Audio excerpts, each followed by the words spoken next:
আসসালামু আলাইকুম ওয়া রাহমাতুল্লাহি ওয়া বারাকাতুহু। সমস্ত প্রশংসা আল্লাহ রাব্বুল আলামিনের জন্য।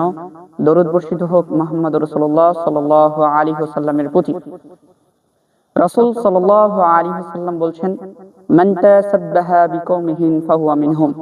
যে ব্যক্তি বিধর্মীদের সাদৃশ্য গ্রহণ করে সে তাদের অন্তর্ভুক্ত হয়ে যায়।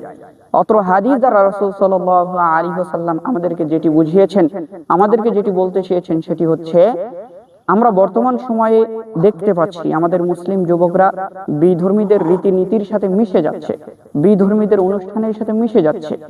তো তারা এখন যেভাবে বিধর্মীদের অনুষ্ঠানের সাথে মিশে যাচ্ছে, এটা রাসূল সাল্লাল্লাহু আলাইহি ওয়াসাল্লাম আজ থেকে 1400 বছর আগে তিনি আশঙ্কা করেছিলেন যে এই রকম কিছু হবে, যে কারণে রাসূল সাল্লাল্লাহু আলাইহি ওয়াসাল্লাম এক কথায় সমাধান দিয়ে দিয়েছেন। তিনি কি বলেছেন? মান তাসাব্বাহা বিকওমিহিন ফাহুয়া মিনহুম।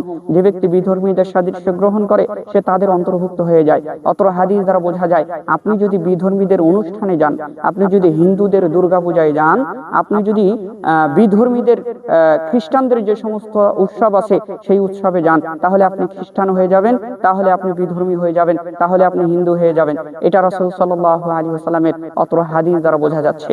অতএব আমরা এখান থেকে বুঝতে পারি যে এখন যে সময় এসেছে, যে দুর্গাপূজার সময়, এই সময়ে মুসলিম যুবকদের অবশ্যই উচিত তারা যেন এই সমস্ত উৎসবে না যায়।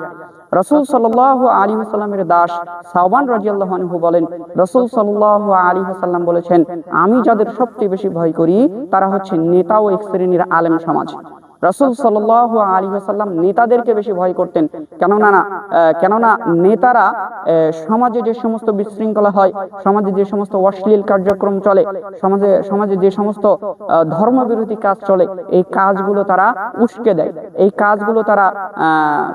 এই কাজগুলো থেকে মানুষকে বিরত রাখতে পারে না। গান বাজনার অনুষ্ঠান হচ্ছে, নেতারা বাধা দিচ্ছে না। বিভিন্ন মেলা হচ্ছে, মেলায় অশ্লীলতা হচ্ছে, জুয়া খেলা হচ্ছে, বিভিন্ন শিরকি কর্মকাণ্ড হচ্ছে, এইগুলো নেতা বাধা দিচ্ছে না। এই কারণে রাসূল সাল্লাল্লাহু আলাইহি ওয়াসাল্লাম নেতাদেরকে সবচেয়ে বেশি ভয় করতেন। রাসূল সাল্লাল্লাহু আলাইহি ওয়াসাল্লাম অত্র হাদিসে আরেকটি কথা বলেছেন যে আমি আলেমদেরকে বেশি ভয় করি। আলেমদেরকে কেন বেশি ভয় করেন? দেখুন, এই সময়ে এসে, বর্তমান সময়ে এসে অনেক আলেমই ফতোয়া দিচ্ছে যে ধর্ম যার যার উৎসব সবার, হিন্দুদের উৎসবে যাওয়া যাবে। অনেক আলেমই এইভাবে ফতোয়া দিয়েছে।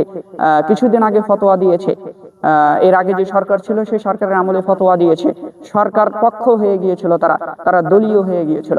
আচ্ছা, যাই হোক, রাসূল সাল্লাল্লাহু আলাইহি ওয়াসাল্লাম অত্র হাদিসে যেটা বলছেন যে এই হাদিসেরই শেষের অংশে গিয়ে বলছেন যে অচিরেই আমার উম্মতের কিছু লোক মূর্তি পূজা করবে এবং অতি শীঘ্রই আমার উম্মতের কিছু লোক বিধর্মী হিন্দুদের সাথে মিশে যাবে।